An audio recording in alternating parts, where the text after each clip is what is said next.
जो सुमिरन करता हो और उसमें हौमे आ जाए, वो जीव जो सुमिरन करता उसमें कपट आ जाए, वो जीव जो सुमिरन करता वो कानों का रस लेता रहे पीठ पीछे,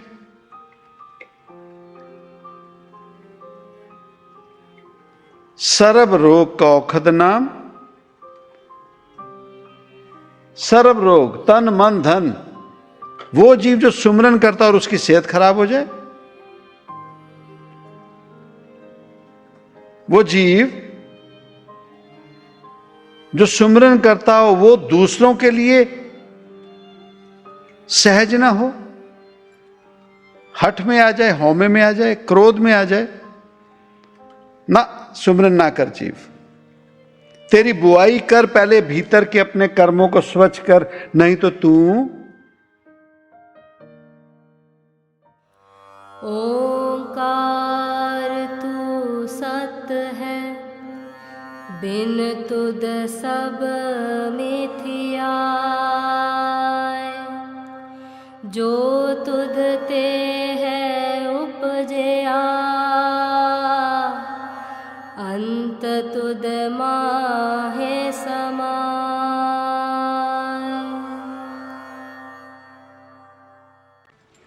सत ओंकार। गुरबाणी की पंक्तियां हैं। अब कलू आयो रे, एक नाम बोवो, अन्न रुत नाही मत परम पूलो। इन पंक्तियों के जरिए जो हमें समझाने की कोशिश की गई है, बताया गया है कि ऐ मनुष्य, ऐ जीव, तुझे ये जो शरीर मिला है, ये जो जामा मिला है, इसकी महत्ता को पहचान। ये क्यों मिला है और कलयुग अब के समय में जिसमें हम जी रहे हैं, इसे कलयुग कहा जाता है, काल का युग। भाव वो जो काल है, काल कौन? जो रब नहीं है, जो रब नहीं, वो जो हर एक काम रब के खिलाफ करता है। जैसे कहा जाता है अच्छा और बुरा, सच्चा और झूठा, पाप और पुण्य। अब ये जो पाप और पुण्य की बात की जाती है, पाप संपूर्णता पाप है और जो पुण्य कर्म है, पुण्य, वो संपूर्णता पुण्य है। झूठ संपूर्णता झूठ है, सच संपूर्णता सच है। इसके भीतर की जो बात जो आम जीव नहीं समझते, पाप अगर पाप है तो वो पुण्य नहीं हो सकता, विष अगर विष है तो वो अमृत नहीं हो सकता, अमृत होगा तो संपूर्णता अमृत होगा, विष नहीं हो सकता। उसी तरह से जो रब है वो संपूर्णता रब ही होगा, और जो काल है वो संपूर्णता काल ही होगा। इसके भीतर कभी कुछ नहीं होता। संपूर्णता पुण्य में एक भी पाप अगर मिलता है तो वो फिर पुण्य नहीं रहता। संपूर्णता सच में अगर एक किंचित मात्र झूठ मिल जाए तो वो सच नहीं रहता, वो सच नहीं रहता। जैसे किंचित मात्र मिलने से, अमृत अमृत नहीं रहता। विष को कोई फर्क नहीं पड़ेगा, झूठ को कोई फर्क नहीं पड़ेगा। कोई झूठ कह रहा है, उसमें वो कहे कि मैंने किंचित मात्र सच बोला है, उससे झूठ को कोई फर्क नहीं पड़ेगा। पर अगर सच में किंचित मात्र झूठ डाल दिया जाए तो सच को संपूर्ण फर्क पड़ जाता है। संपूर्ण। कोई कह दे कि मैंने इतना झूठ कहा और इतना सच कहा, वो झूठ है। कोई कह दे कि मैंने इतने पुण्य और इतना पाप किया, वो पाप है। काल संपूर्णता काल है और रब संपूर्णता रब है। अब परेशानी कहां आती है? हम जैसे जीवों के जीवन में, जिन्होंने अपने जीवन में अपने आप का कानून बना के जहां ठीक लगे झूठ, जहां ठीक लगे पाप, जहां ठीक लगे काल, और उसी पाप, उसी झूठ, उसी काल का रूप हम होके रह गए, जिसे मैनिपुलेशन करनी आती है,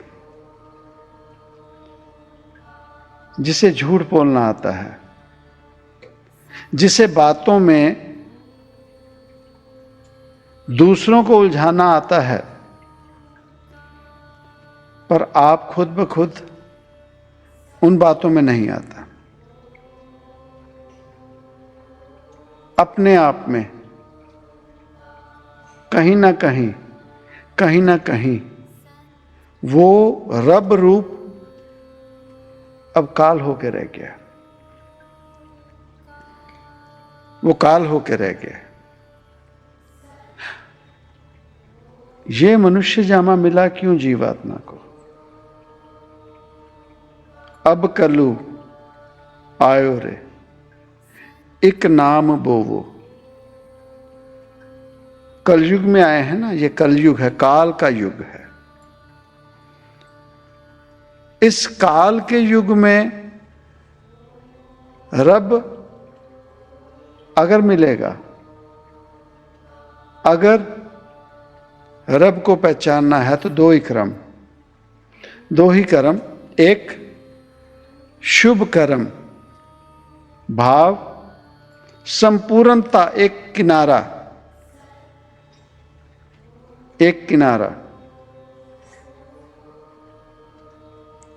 और दूसरा है सुमरन,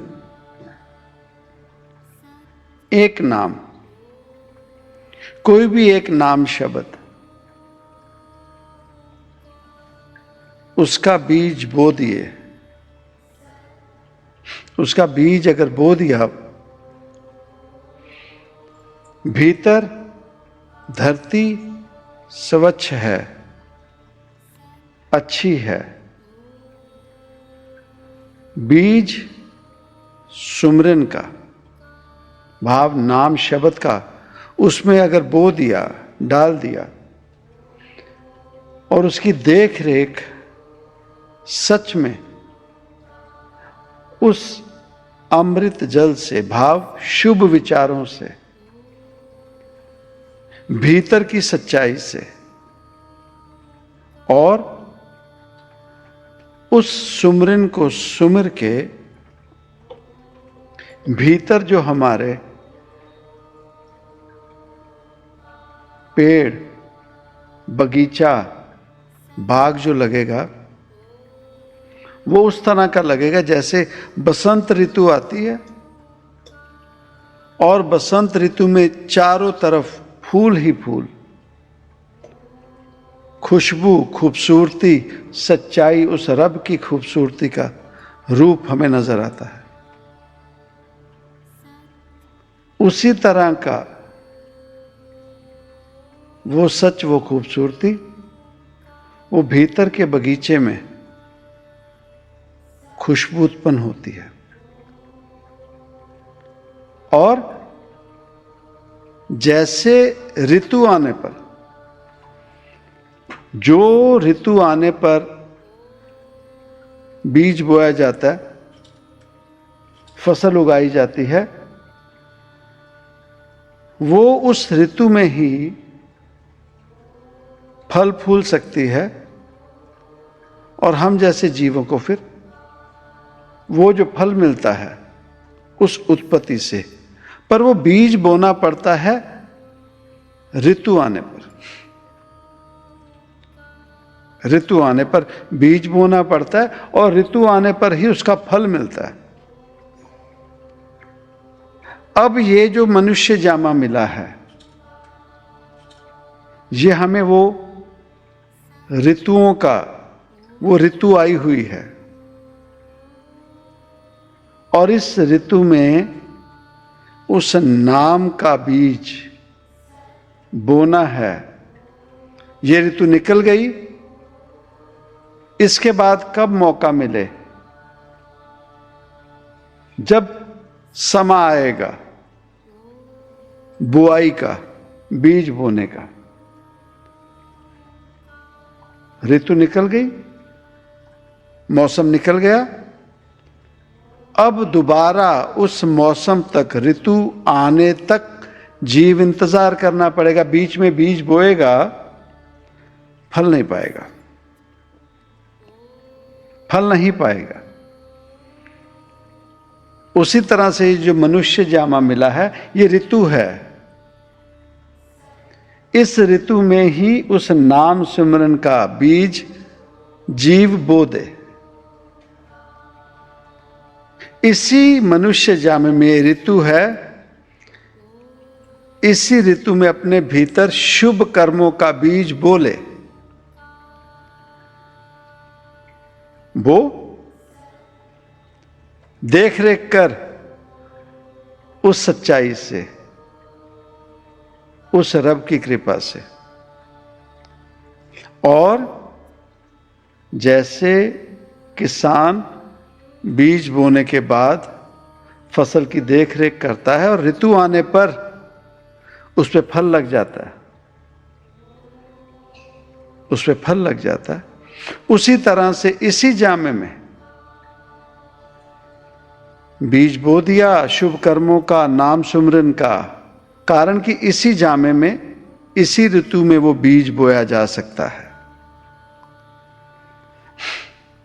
और हम बोते हैं झूठ का, कपट का, पाप का, ईर्ष्या का, हौमे का।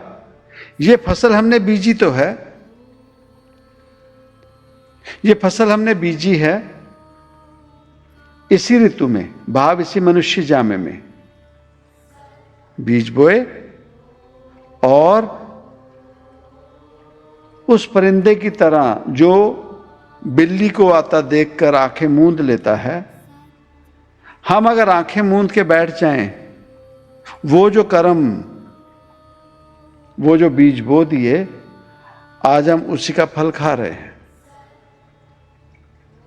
हमारे जीवन में। हाँ, आंखें मूंद ली वो अलग बात है।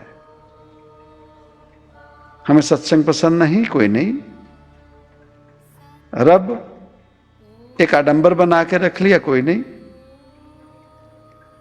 क्या फर्क पड़ेगा। ये वो है मुर्गी या उस पक्षी की तरह आंखें मूंद ली, बीज बोया और फल लग चुका है। अन्न रुत नाही नाही। ऋतु अगर नहीं है ना, तो उस ऋतु के निकलने के बाद अगर हम इस भ्रम में रहें, कोई नहीं, बहुत समय है, कोई नहीं, नहीं, कब क्या कहां कैसे होगा। हम जिन उम्मीदों पे चले हैं कि कल कर लूंगा, कल कभी नहीं कोई कर सकता, चाहे अपने भीतर आज देखें या ना देखें। हम कहीं ना कहीं उन जीवों की तरह जो कहते मैंने सारी बात सच कही, बस इतना झूठ कहा।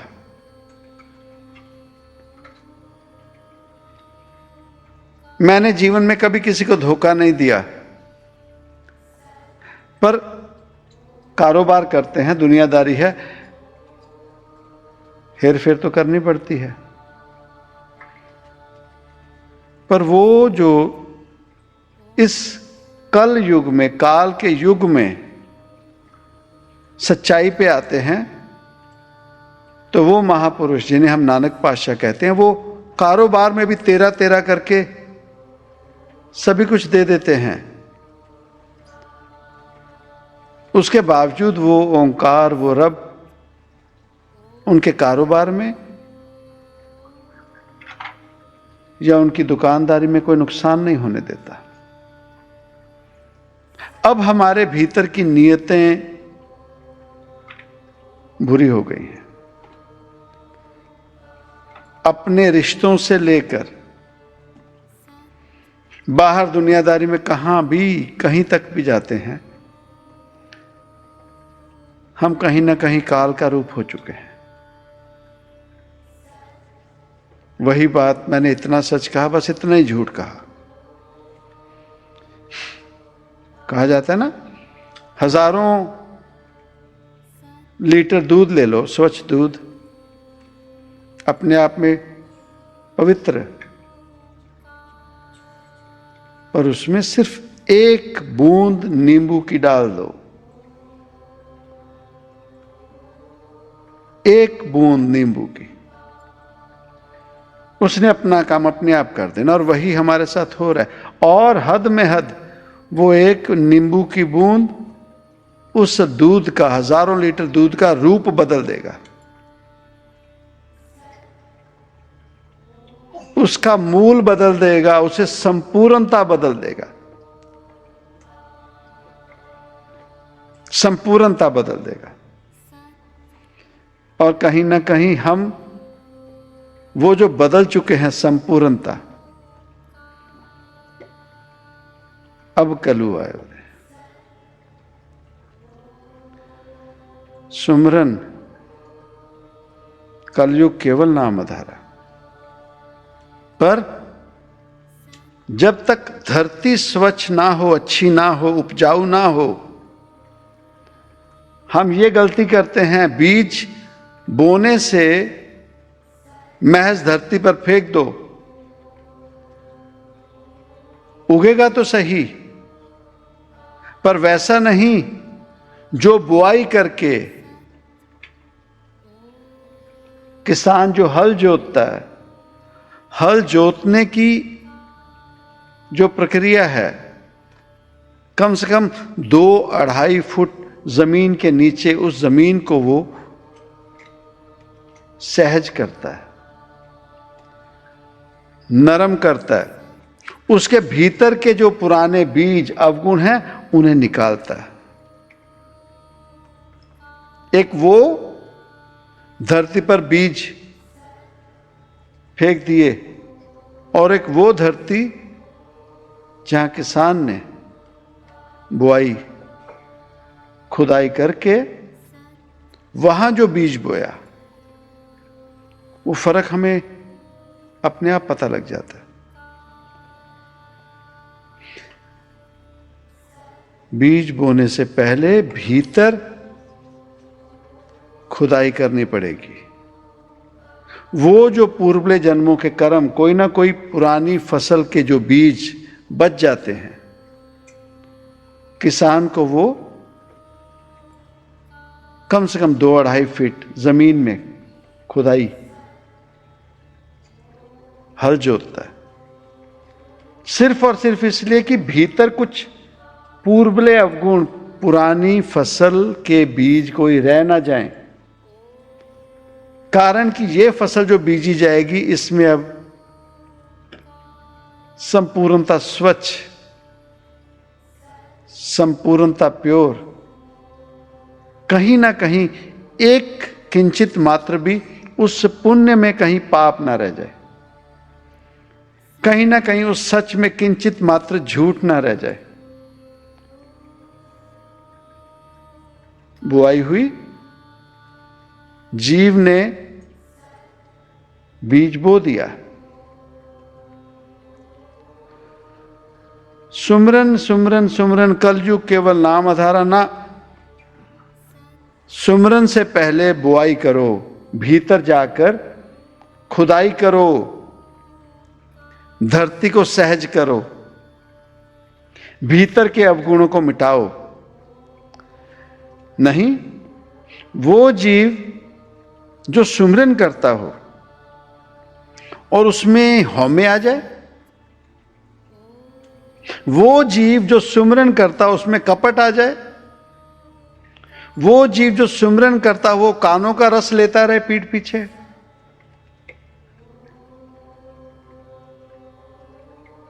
सर्व रोग का औषध नाम,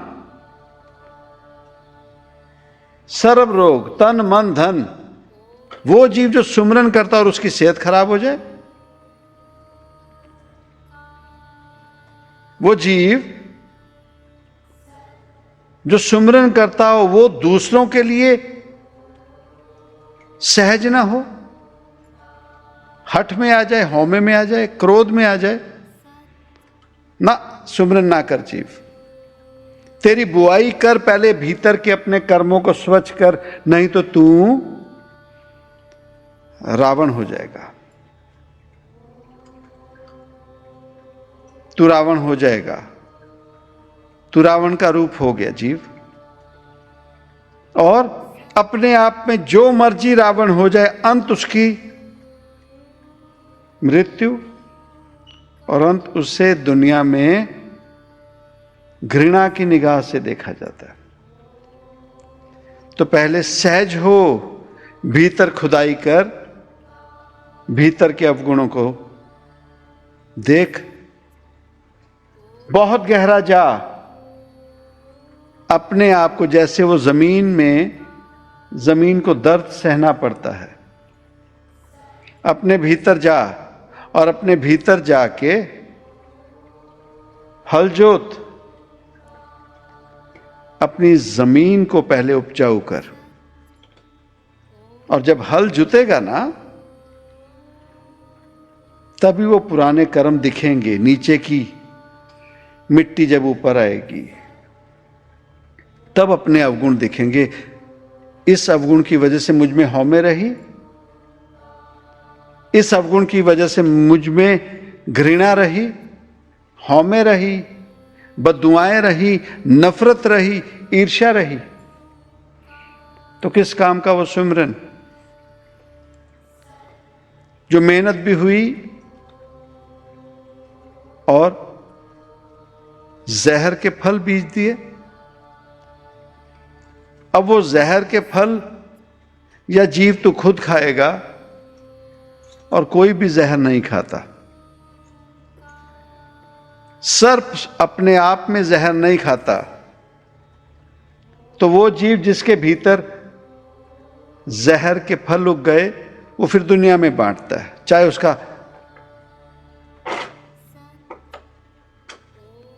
टनों के हिसाब से सुमरन हो, कोई फायदा नहीं। सुमरन जरूरी है, पर सुमरन से पहले अपनी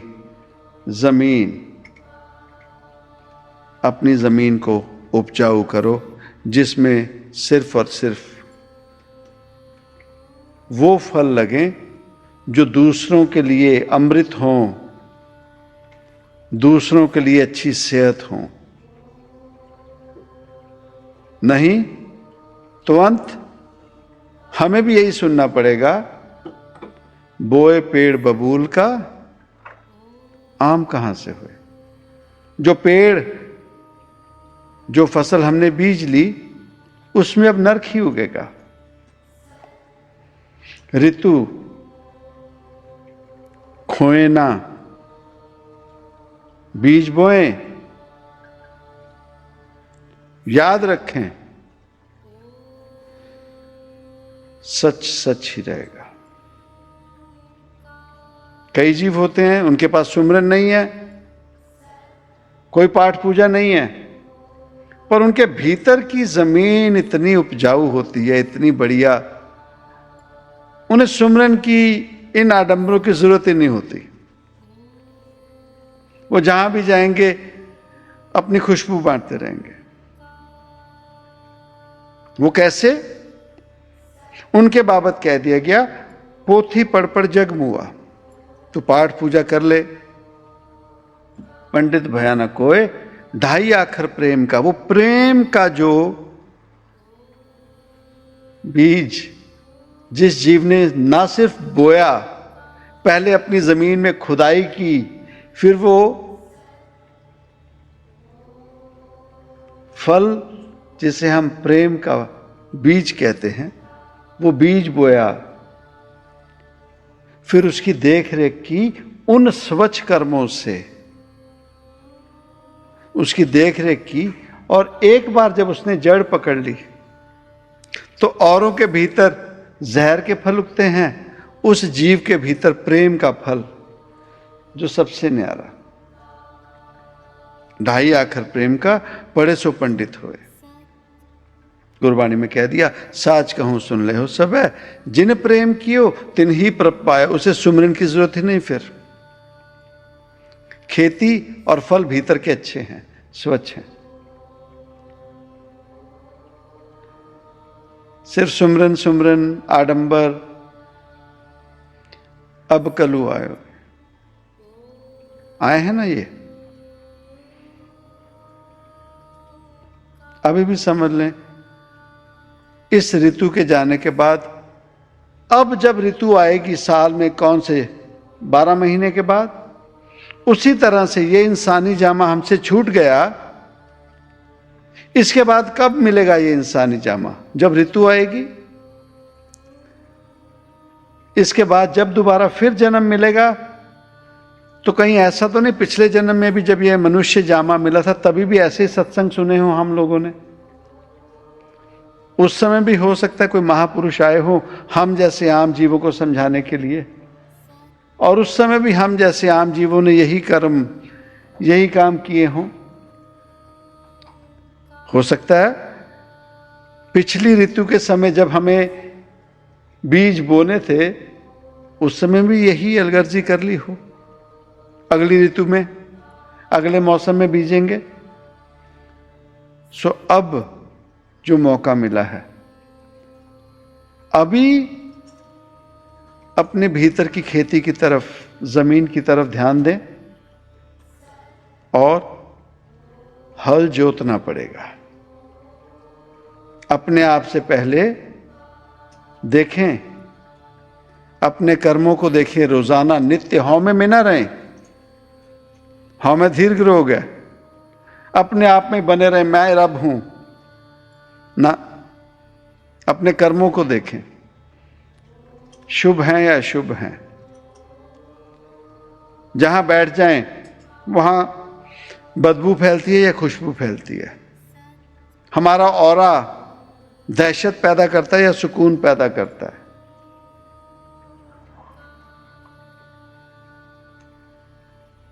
अपने कर्मों को देखें